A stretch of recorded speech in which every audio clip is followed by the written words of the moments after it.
Boa noite, irmãos e amigos.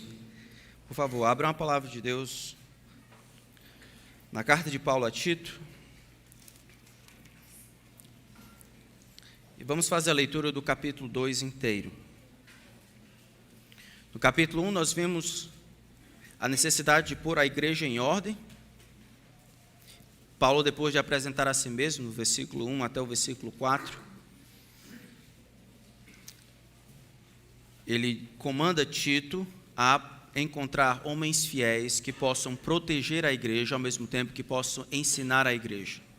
É para o propósito de instrução e proteção que Deus ordena que sejam seguidas essas qualificações, no capítulo 1, versículo 6 até o versículo 16. A razão é que muitos homens haviam surgido, tomando pessoas dentro da igreja atrás deles, pauradores frívolos, espirituais. E homens devem se levantar, então, homens capazes de servir a igreja, humildes em seu coração, mas apegados à palavra fiel, para redarguir aqueles insubordinados. A igreja, então, é posta em ordem quando homens qualificados lideram a igreja, servindo a igreja. Então, depois de falar sobre essa liderança, Paulo, então, vira para Tito, no capítulo 1, versículo 1 em diante, e diz sobre os relacionamentos que devem ser realizados, que devem surgir de dentro da igreja. E ele diz assim: Tu, porém, fala o que convém à sã doutrina. Quanto aos homens idosos, que sejam temperantes, respeitáveis, sensatos, sadios na fé, no amor e na constância. Quanto às mulheres idosas, semelhantemente, que sejam sérias em seu proceder, não caluniadoras, não escravizadas a muito vinho, sejam mestras do bem, a fim de instruírem as jovens recém-casadas, a amarem ao marido e a seus filhos, a serem sensatas, honestas, boas donas de casa, bondosas, sujeitas ao marido, para que a palavra de Deus não seja difamada. Quanto aos moços, de igual modo, exorta-os para que em todas as coisas sejam criteriosos. Torna-te pessoalmente padrão de boas obras. No ensino, mostra integridade, reverência, linguagem sadia e irrepreensível, para que o adversário seja envergonhado, não tendo indignidade nenhuma que dizer a nosso respeito. Quanto aos servos, que sejam em tudo obedientes ao seu Senhor, dando-lhe motivo de satisfação. Não sejam respondões, não furtem. Pelo contrário, deem prova de toda a fidelidade, a fim de ornarem em todas as coisas a doutrina de Deus, nosso Senhor. Porquanto a graça de Deus se manifestou salvadora a todos os homens, educando-nos para que, renegadas a impiedade e as paixões mundanas, vivamos no presente século sensata, justa e piedosamente, aguardando a bendita esperança e a manifestação da glória do nosso grande Deus e Salvador, Cristo Jesus, o qual a si mesmo se deu por nós, a fim de remir-nos de toda a iniquidade e purificar para si mesmo um povo exclusivamente seu, zeloso de boas obras. Diz essas coisas, exorta e repreende também com toda a autoridade. Ninguém te despreze. Nós analisamos o capítulo 2, versículo 1, a fala em que Paulo deseja que Tito, nos vários relacionamentos, ele fale as coisas que são pertinentes à sã doutrina. Que nos vários grupos relacionados dentro da igreja, que Deus tem uma fala, que Deus tem algo a dizer, que Deus dirige as suas vidas. Nas várias estações da vida, que Deus seja o Senhor, que esses homens então façam boas obras. Deus comprou um povo, esse povo pertence a Ele, é exclusivamente seu, e este povo é zeloso de boas obras. As boas obras que os solteiros vão fazer é um pouco diferente das boas obras que as mulheres casadas vão fazer, que é um pouco diferente daquelas que são os homens que são mais velhos, que é um pouco diferente das mulheres idosas. O desejo de Deus, no entanto, é que Ele tenha voz e peso na sua vida, em cada estação que você está surgindo. Que você compreenda que a graça de Deus, ela se manifestou trazendo salvação a todos os homens. E esta graça não somente salva, ela educa os homens, ela estimula os homens, ela constrange os homens, ela dirige os homens a renegadas as paixões infames deste mundo. Que esses homens, mulheres, velhos, crianças, idosos, jovens, solteiros, casados, que eles vivam no presente século de maneira justa e piedosa. E nós vimos da última vez que os homens mais velhos, Eles devem se sobressair espiritualmente do ombro para cima do restante da congregação. Eles devem ser o modelo de sobriedade, de reverência, de comprometimento. Devem ser temperantes, respeitáveis, sensatos, sadios, maduros, na fé, no amor e na perseverança. Eles estarão na ponta da lança. É dentre esses homens maduros que será levado alguns para liderarem a igreja, mas todos os homens mais velhos, os homens de cabeça branca, os grisalhos, eles devem deixar de brincar de casinha, deixar de brincar de cristianismo e assumir a responsabilidade que Deus deu.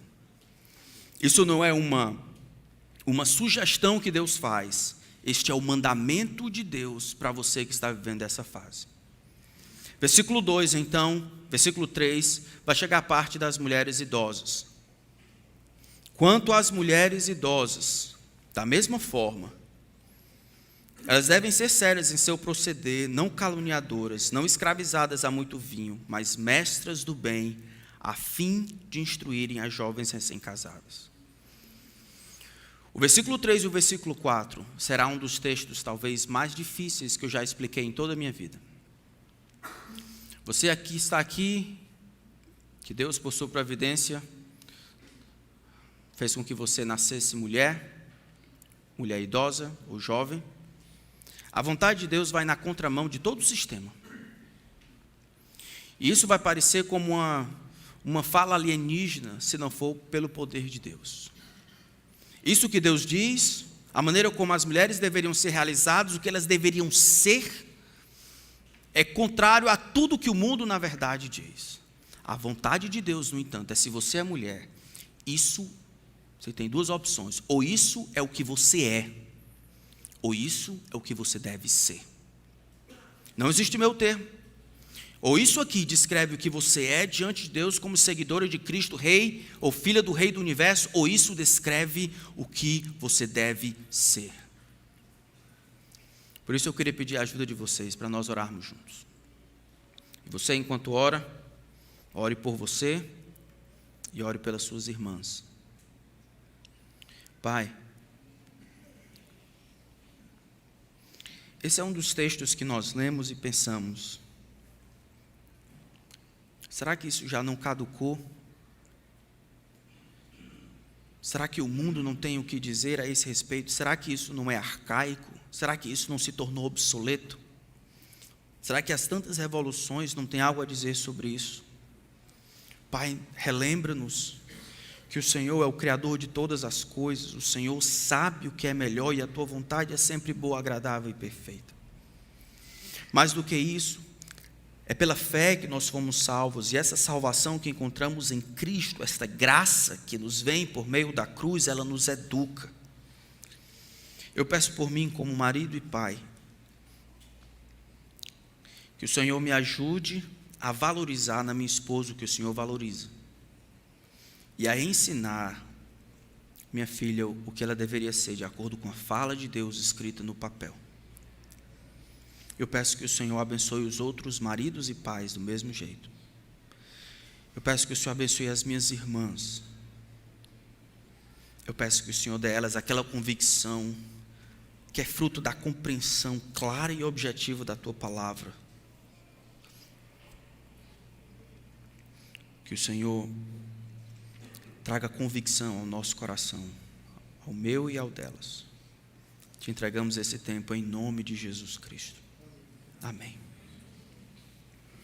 Quanto às mulheres idosas, todo mundo sabe que o cristianismo ele tem sido um palco de grandes mulheres do passado. Na verdade, as irmãs do passado são grandes heroínas. Todo mundo conhece, por exemplo, a história de Elizabeth Elliot.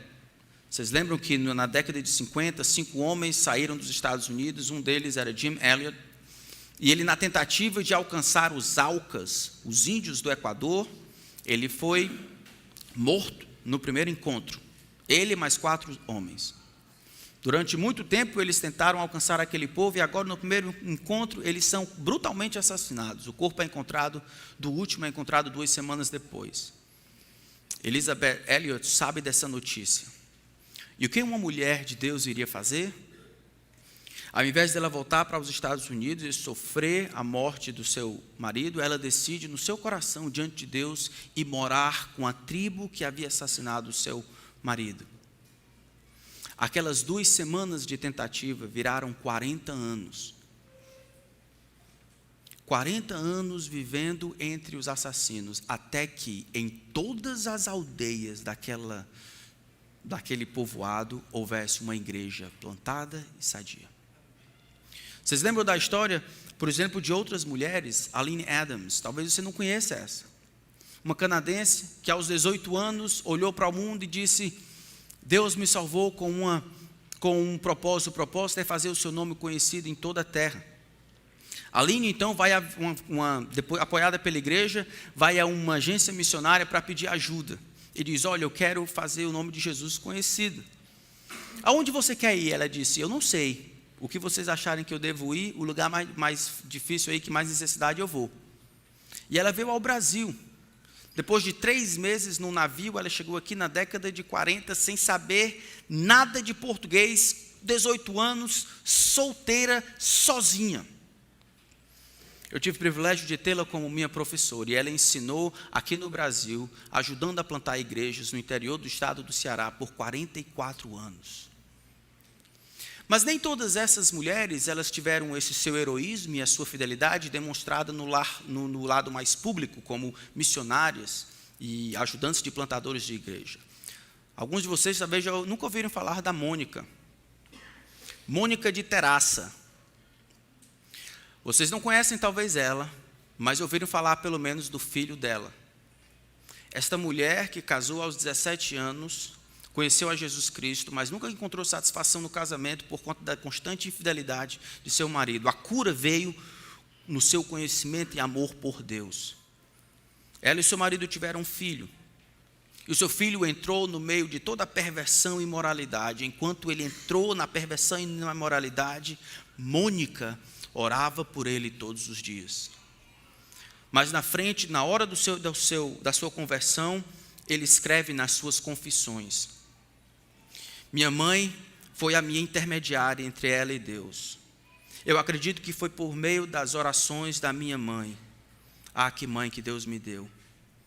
Foi por meio das orações que o Senhor, o grande Deus, o Deus da minha mãe, resolveu abençoar e ouvir as orações dela e salvar a minha alma do castigo eterno. Mônica vivia entre lágrimas, lamentando a vida de heresia do filho, e orava fervorosamente para que o filho dela se convertesse. Seu filho seria conhecido como Santo Agostinho, o bispo de Hipona, um dos maiores heróis do cristianismo de toda a história. Não somente como plantadores de igreja e missionários, mas como mães no secreto. Todas essas personagens e essas características, esses aspectos da vida feminina podem e vão ser usados por Deus se vividos debaixo do olhar do grande Deus. Então, quando chegamos a um texto como esse, não é de ficarmos surpresos, porque Deus tem algo a dizer a respeito das mulheres idosas. Semelhantemente, ou da mesma forma que Deus tem algo a dizer aos homens idosos, da mesma forma as mulheres idosas. Então, as mulheres idosas são as mulheres que estão vivendo naquela etapa da vida. Assim como os homens idosos estão, num dos textos antigos, poderia ver de 50 anos, talvez, para cima, aqueles que sem mais os filhos em casa, os filhos já estavam saindo, tomando os seus próprios rumos, né? Assim também as mulheres idosas, aquelas que estão vivendo essa etapa da vida onde as responsabilidades com a família já estão diminuindo. A criação dos filhos pequenos já tem diminuído. Os filhos já estão agora galgando a universidade, tomando conta de si. A influência delas na vida deles é um pouco diferente. Nesse momento, nessa estação, onde existe mais tempo, é que Deus deseja preencher o tempo dessas irmãs. Da mesma forma que os homens idosos são temperantes, respeitáveis, sensatos e sadios na fé, no amor e na constância, 4 coisas, as mulheres também devem se relacionar ou ser esse tipo de mulher. 4 coisas, 2 positivas e 2 negativas. Elas devem ser sérias em seu proceder, positiva. 2 negativas, não caluniadoras, não escravizadas a muito vinho. 2 negativas, então, positivas, devem ser mestras do bem. Essa primeira característica aí, sérias em seu proceder, é uma tradução de uma palavra que só aparece aqui no Novo Testamento. Duas palavras, sérias em seu proceder. Essa palavra sérias aqui tem a conotação de reverentes, piedosas, consagradas, respeitáveis, maduras, objetivas, comedidas.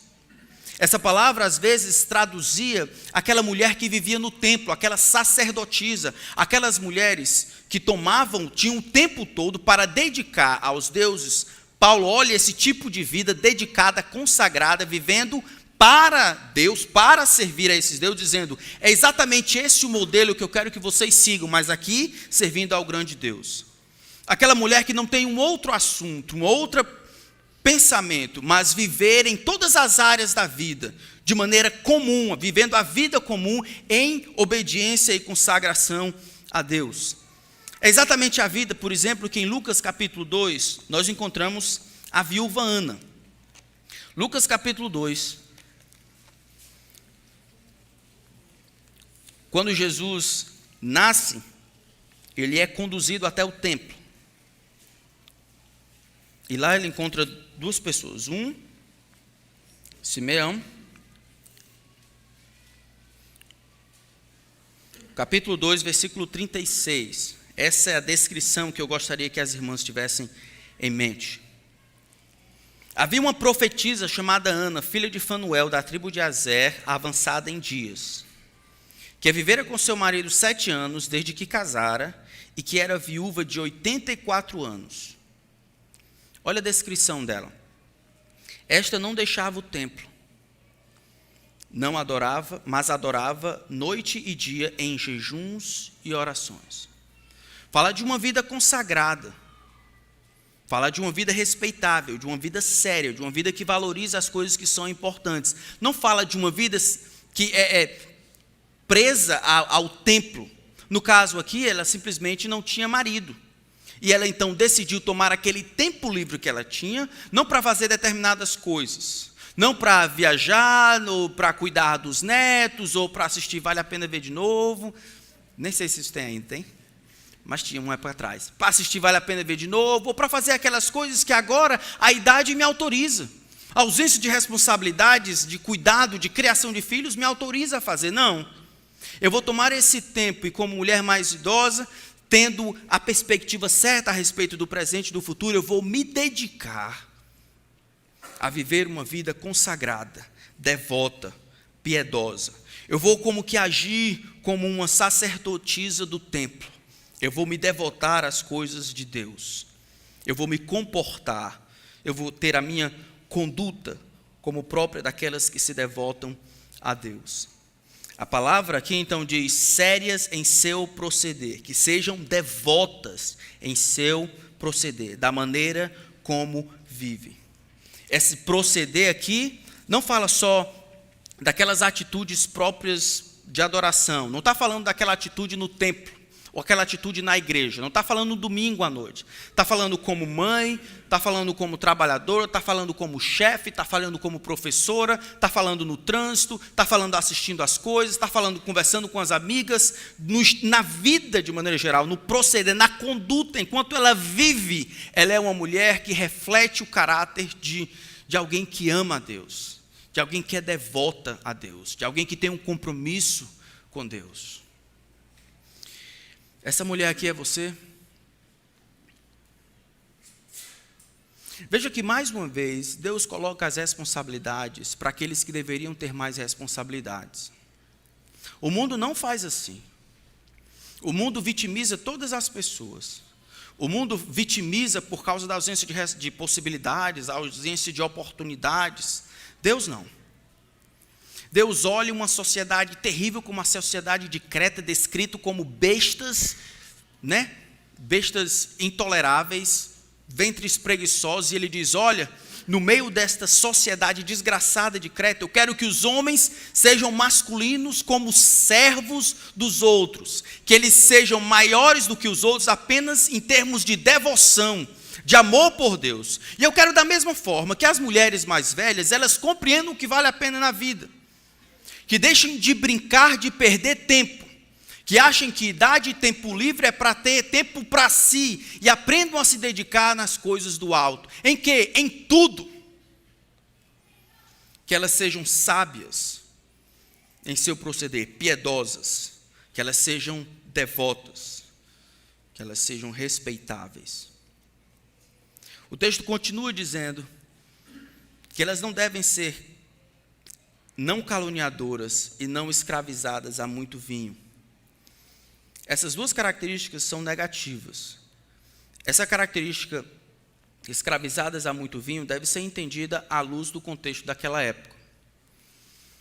A gente já viu no capítulo 1 que Creta era uma cidade terrível, conhecida internacionalmente ali por imoralidade, por devassidão, por falta de controle, por não ter limites nas coisas que eles faziam. Alguém é salvo. E essa mulher agora idosa, salva, ela não pode utilizar da sociedade para justificar, dos padrões da sociedade para justificar a sua própria atitude. Ela não lida com as dificuldades próprias de uma vida difícil, à medida que a velhice vai aumentando, ela não lida da mesma maneira que as pessoas do mundo lidam. Ora, numa época em que não existia remédio para dormir, numa época em que não existia tratamento contra câncer, numa época em que não existia remédio como nós temos hoje, vinho era utilizado para quase tudo. 1 Timóteo, por exemplo, Paulo vai recomendar a Timóteo para usar um pouco de vinho. O vinho era utilizado como medicina para quase tudo. No entanto, alguns, e principalmente algumas, começaram a utilizar isso que poderia ser positivo como um escape. E usaram essas coisas, até legítimas, como a maneira de encarar as dificuldades da vida. A maneira como lutar, a maneira como se defender, a maneira como lidar com os problemas e adversidades, com a perda.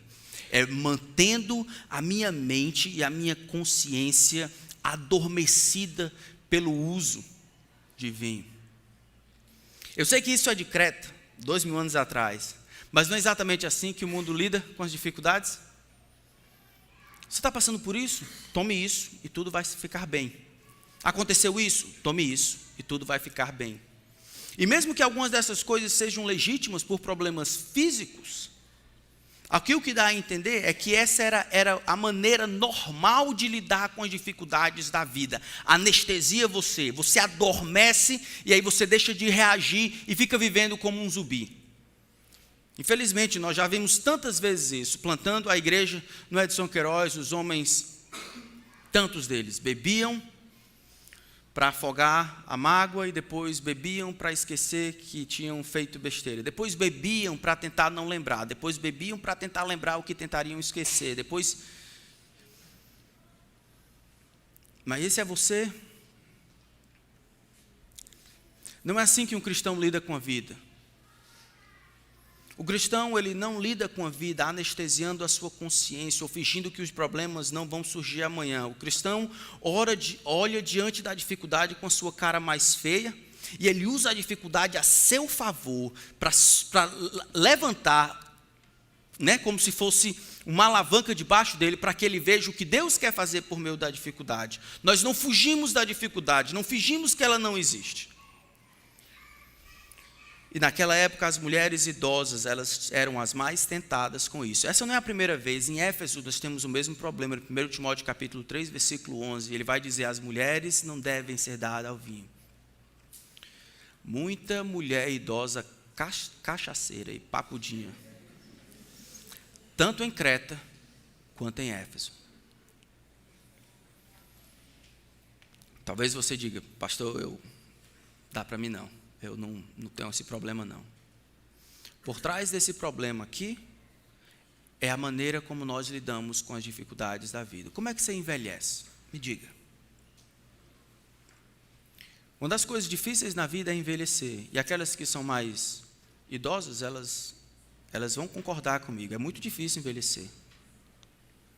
Para as mulheres é ainda mais difícil. Nós vamos ver uns dados mais na frente, que um dos grandes problemas, das dificuldades dentro do ciclo feminino é a construção de amizades duradouras. Amigas de verdade, amizades que se prolongam por anos. À medida que os filhos vão embora, para outros cantos, ou aquelas que vivem sozinhas, ou não são mais casadas, essas pessoas, elas ficam sozinhas e elas vão utilizar coisas para lidar com a solidão, com as dificuldades, com a perda, com a doença, com a morte daquelas pessoas que começam a morrer por causa da idade. Como é que elas lidam com isso? Como é que nós lidamos com isso? Algumas iam se afogar na bebedeira. Elas iam se colocar subordinadas, escravizadas a vinho. Outros vão se escravizar a outras coisas. Outras vão comprar, outras vão viajar, outras vão assistir, outras vão jogar a conversa fora, outros vão aprender a falar da vida alheia, outros vão... O que o texto quer dizer é que nós não podemos, as mulheres não podem fazer vista grossa para aquilo que está nos seus corações e não esperar encontrar em qualquer outra coisa resposta para os seus problemas que não seja Deus. Não podem ser escravizadas a vinho. Elas também não podem ser caluniadoras. A palavra caluniadora é de onde nós tiramos nossa palavra diabo. A palavra no original é diabolos. O caluniador, o maledicente, o mentiroso, o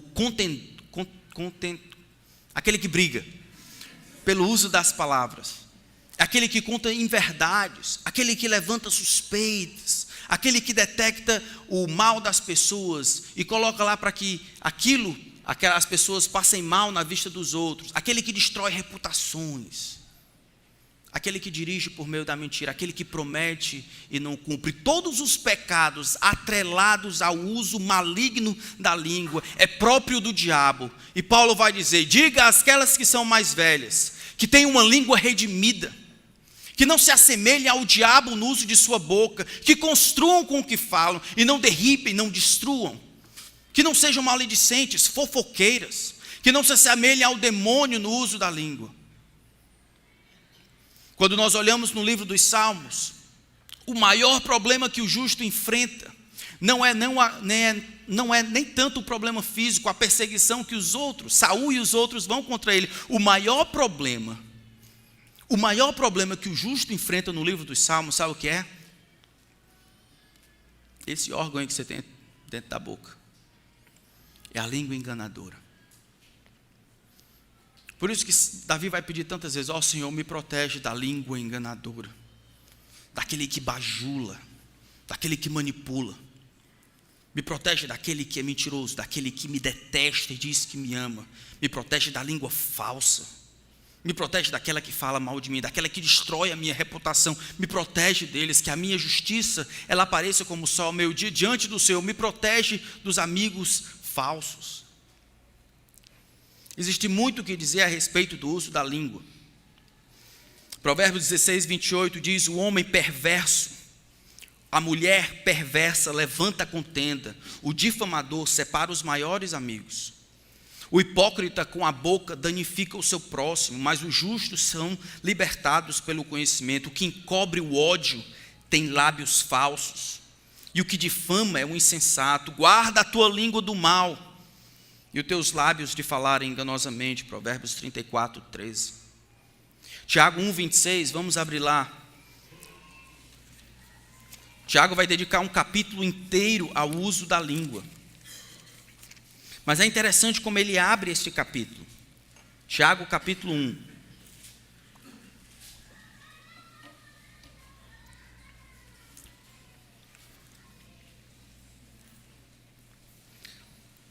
Olha o versículo 26. Se alguém supõe ser religioso, se alguém acha que está bem com Deus, se alguém supõe ser um seguidor de Jesus, pode ser assim? Deixando de refrear a língua, tanto ser escravizado ao vinho, como nós vimos, quanto ser caluniador, o problema é um só: falta de domínio próprio, falta de controle. Viver debaixo do controle de outro ser, de si mesmo, mas não de Deus, não do Espírito. Se alguém supõe ser religioso, deixando de manter sua língua sob controle, ele engana o próprio coração e a sua religião é inútil. No capítulo 2, ele vai falar da mesma coisa. sobre a dificuldade, capítulo 3, melhor dizendo. Meus irmãos, versículo 1, não vos torneis muitos de vós mestres, sabendo que havemos de receber maior juízo. Porque todos tropeçamos em muitas coisas. Se alguém não tropeça no falar, esse é perfeito varão, capaz de refrear também todo o corpo. Normalmente nós medimos a maturidade de alguém como? Por aquilo que ela sabe, ou por quantas vezes ela aparece na igreja, ou às vezes pela oferta que ela dá, se a pessoa canta ou não, se a pessoa serve ou não. Como é que normalmente nós medimos a maturidade de alguém? Uma das maneiras de nós medirmos, conforme a Bíblia, é se alguém tropeça no falar, se alguém não tropeça no falar, é o quê? Perfeito, é um varão maduro. Converse com as pessoas. À medida que a maneira como elas usam a língua vai dizer se elas são maduras ou não. Então, se você, minha irmã, é fofoqueira, eu não quero saber quantas enciclopédias de conhecimento bíblico você sabe, você precisa aprender. Se você é dada à fofoca, a maledicência, a reclamação, pecados que envolvem a língua, se esse é o seu estilo de vida e você acha que está tudo às mil maravilhas, mesmo você sendo uma mulher mais velha, e você acha que a velhice, então, agora está dando você a habilidade, o respaldo, a maturidade. A Bíblia diz que isso não é verdade. É aquele que controla a língua. Ele se deve ser considerado o perfeito varão. Esse deve ser considerado alguém maduro, porque ele é capaz também de manter todo o resto do corpo sob controle. Nesse capítulo 3, ainda de Tiago, Tiago vai falar que um dos aliados que o diabo e o inferno têm dentro do campo de batalha do homem é a língua. A língua é inflamada pelo fogo do inferno, põe a perder tudo. Não deve haver ministério para as mulheres mais idosas se elas não aprenderam ainda a controlar a língua. Se elas ainda utilizam a desgraça do outro, os problemas do outro, as dificuldades do outro, a tribulação do outro, a informação que os outros dão para ela, como de alguma forma um parque de diversões para a língua. Elas não devem ser caluniadoras. Elas não devem ser maledicentes. Não devem estar do lado de cá, se assemelhando ao inimigo que está do lado de fora. Minha irmã, se arrependa. Você está falando mal dos outros, se arrependa. Contando meia-verdades, saboreando com as informações que sabem a respeito dos outros, se arrependa. Se arrependa, isso é pecado diante de Deus. Aquele que fala mal do irmão ou julga seu irmão, fala mal da lei, julga a lei. Tiago vai dizer, ora, se julgas a lei, não és observador, mas juiz. Um só é o juiz, aquele que pode salvar e fazer perecer. Tu, porém, quem és que julgou o teu próximo? É pelo uso da língua que deveria ser provado os homens e as mulheres que são maduros diante de Deus. Mentira, meias-verdades, manipulação. Tudo isso é a tentativa de ter controle, ou de trazer atenção para si, ou de diminuir a presença do outro, ou até de saborear a desgraça do outro. Provérbios vai dizer que essas coisas que são ditas descem ao íntimo dos nossos corações, como se as pessoas que fazem isso tivessem prazer ao fazerem. Essa é você?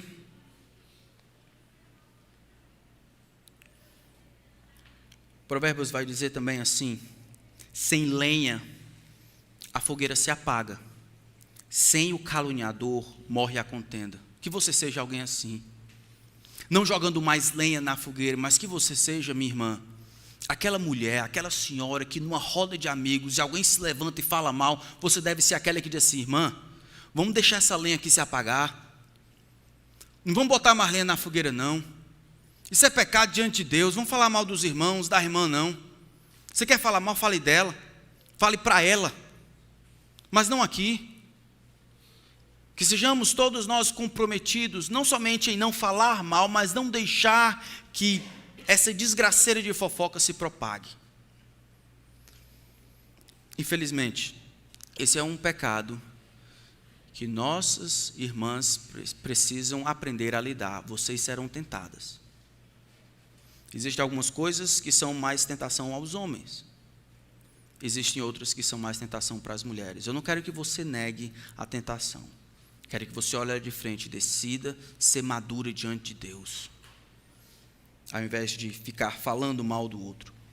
Seja esse tipo de pessoa que gosta de ver a fogueira se apagando. Depois de dar essas duas características negativas, nosso texto volta e dá a última característica positiva.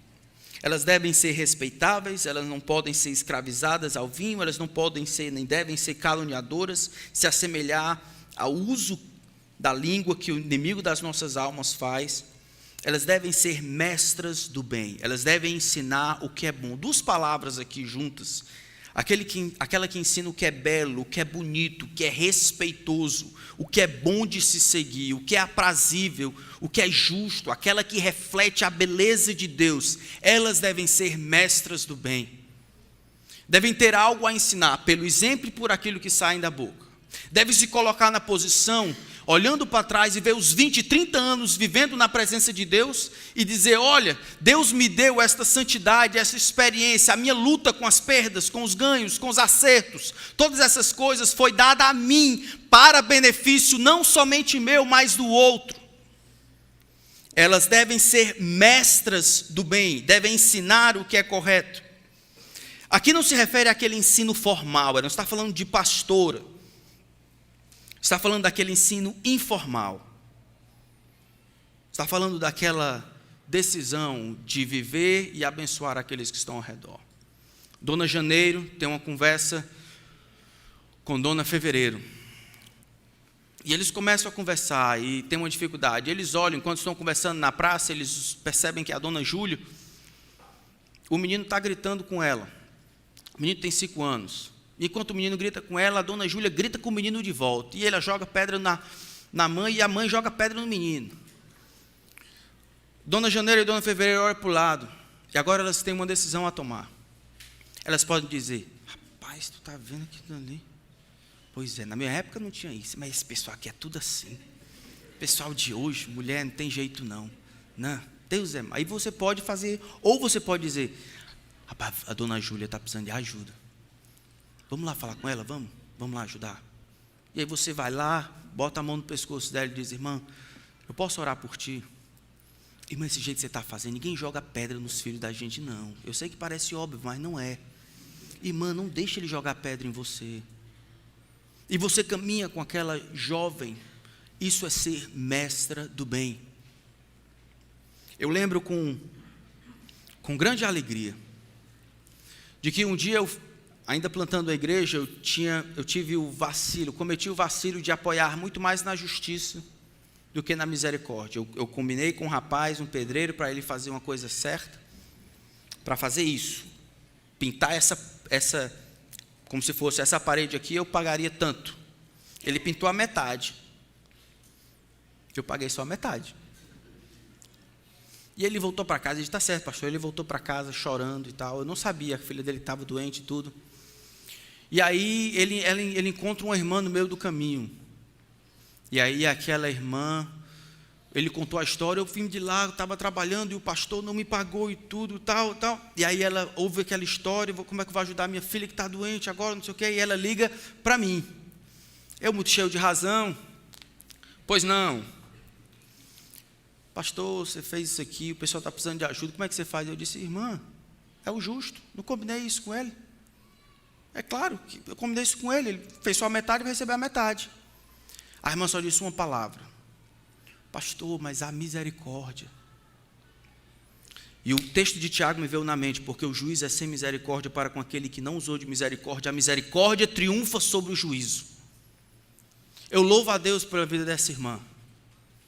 Eu cresci, ela me ajudou. Era uma senhora mais velha, ajudando um camarada que estava não entendendo a coisa toda. Aqui o ensino é informal, é você olhar e ver o marido falando com a esposa, não é tão direitinho, e você, uma mulher mais velha, vai lá e diz para ele, sem autoridade, mas como uma mãe, e diz: meu filho, não faça isso não. Meu filho, a coisa não é desse jeito não. Meu filho, olha este versículo aqui. onde as mulheres mais velhas, elas olham para a congregação e vejam como é que eu posso abençoar a próxima geração. A gente tem falado demais sobre o futuro. Os jovens são o futuro. Esse futuro não presta para nada se não for atrelado com a fundamentação da igreja. Quem são? Os velhos. Jovem sabe de quê? Apertar like no Facebook. O que vai manter esses jovens no caminho?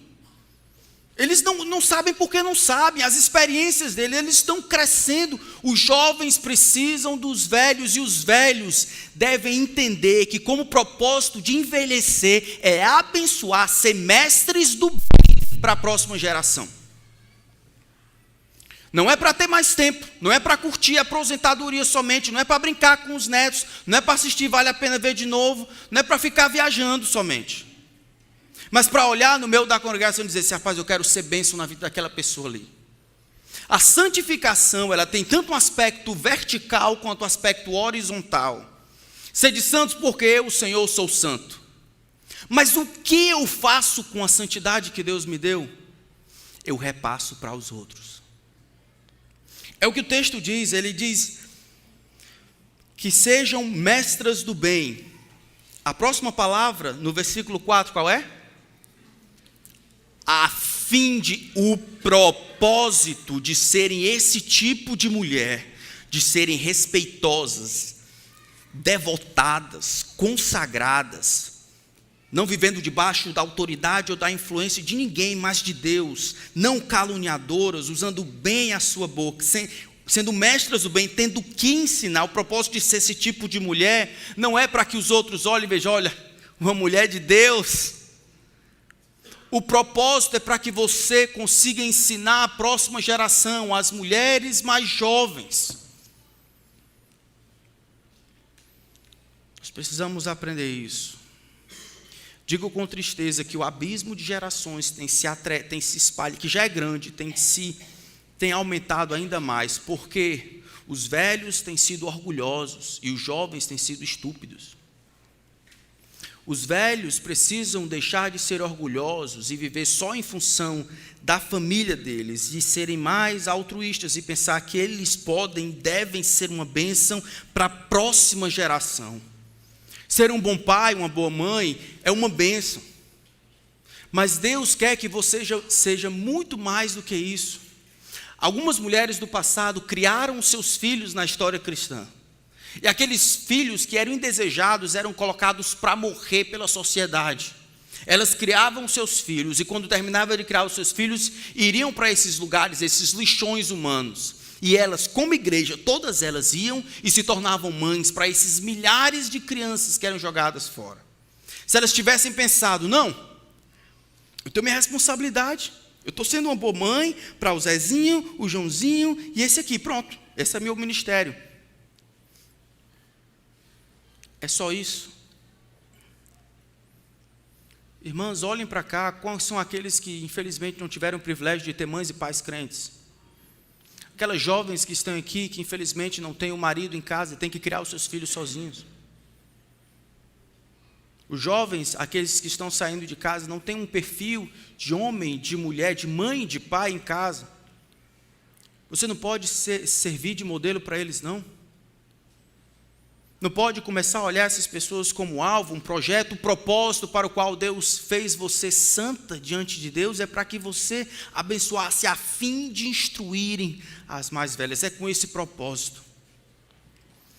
Não é para ficar só com você.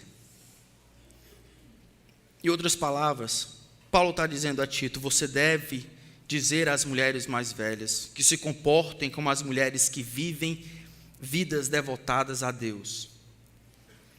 Eles não devem dizer coisas prejudiciais às outras pessoas ou ser viciados em vinho. Elas devem ensinar como viver uma vida boa, uma vida apropriada. E aí você pergunta, para quê? Para que elas devem ser assim? Então elas terão condições de encorajar as mais novas, de abençoar as mais jovens.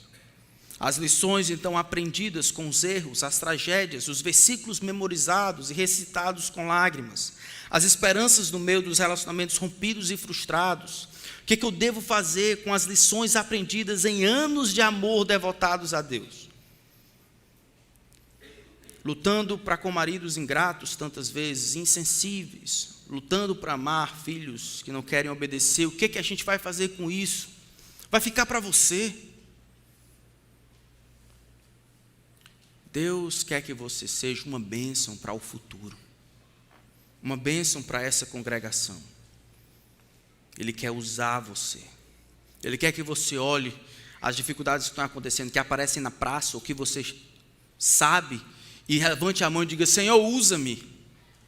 Usa-me e trabalha na vida daquela irmã mais jovem, por meio da minha vida. Me usa como intermediário da bênção do Senhor na vida dela. Agora, para isso, vocês vão ter que abrir as casas, vão ter que abrir a vida, vão ter que abrir o ciclo, vão ter que começar a se preocupar com o outro, que não seja só o Zezinho, o Luizinho. Vão ter que encontrar maneiras de abençoar, de ministrar na vida dos outros, mas é para isso que Deus preserva você até aqui também. Qual é a base de tudo isso? A base de tudo isso, de novo, capítulo 2, versículo 11. Eu não estou ensinando para vocês moralismo. Não é porque o mundo espera que vocês sejam respeitáveis, não. Mais uma vez, esse tipo de comportamento e esse tipo de atitude para com os mais jovens tem que ser por causa do que está escrito no versículo 11. Porquanto a graça de Deus, esta graça salvadora, ela se manifestou dessa maneira a todos os homens, a todas as mulheres, a todos os tipos de pessoas. E essa graça nos educa para que, renegadas as paixões mundanas, vivamos no presente século sensata, justa e piedosamente, aguardando a bendita esperança e a manifestação da glória do nosso grande Deus e Salvador Jesus Cristo, o qual a si mesmo se deu por nós. Ele se deu por nós, é o exemplo de altruísmo, é o exemplo de viver e morrer para benefício dos outros, a fim de remir-nos de toda iniquidade e purificar para si mesmo um povo exclusivamente seu, zeloso de quê? Boas obras. Essa é uma boa obra que Deus espera de você, minha irmã mais velha, que você seja uma bênção, uma mãe, uma tia, uma avó para aqueles que serão o futuro, providenciando sustentáculo para as aventuras que ele tem, dando firme fundamento, enraizado na experiência vivida à luz da palavra de Deus, para que eles não cometam os mesmos erros. Que você deixe de falar e encontrar os problemas e faça parte da solução. Deixe de apontar o dedo e chegue junto para ajudar aqueles que são mais jovens. Nós precisamos fazer isso como resultado da graça de Deus na nossa vida. Amém? Não é exatamente por isso que nós fazemos o que fazemos, por causa da graça de Deus na nossa vida, por causa de Jesus Cristo. Jesus, como sendo o nosso maior modelo, é assim que nós deveríamos fazer. Como conclusão, reverentes, não fofoqueiras, sóbrias e mestras do bem. Essa é a descrição. Então, hoje, das duas, uma. Ou isso descreve você, ou isso descreve o que você deseja ser. Ou isso é o que você é, ou isso é o que você deveria ser. Hoje, então, ou você pode agradecer a Deus, ou você deve pedir perdão. Maridos, incentivem as suas esposas a investirem na vida dos outros. Não fique com ciúme, com inveja, porque sua esposa está tentando ajudar uma mulher mais jovem. Incentive, porque é o plano de Deus para a vida dela. Incentive a sua esposa, ao invés de ficar resguardado com ciúme agora, porque ela está dedicando um pouco de tempo a orar e tentar ajudar as... Incentive. Mulheres mais jovens, vá procurar uma ou duas senhoras. Deixe de ser tolo, achar que você sabe de tudo, você não sabe não. As jovens recém-casadas, os mais jovens, não vá procurar ajuda só naqueles que são da idade de vocês. Peça ajuda, deixe de ser orgulhoso. As pessoas, você vai precisar de ajuda. Se estabeleça, procure alguém mais velho, uma senhora, 2, 3, que possa ministrar na sua vida. Senhoras, à medida que essas mais jovens abrem o coração e a casa, dando informação da vida delas para vocês, não use isso contra elas. Receba no seu coração, sem trair a confiança que essas mais jovens estão depositando em você. Pais, vamos nos unir para ajudar os nossos filhos. Não fique com vergonha ou achando que você sabe de tudo. Deixe que os seus filhos também sejam cuidados por outros mais velhos. Incentive a promoção de homens e mulheres que amam a Deus. Ajude e empurre os seus filhos para aprenderem com esses homens mais velhos, essas mulheres mais velhas que amarem a Deus. Não ache que eles estão tomando o seu lugar. Santificação é um projeto coletivo.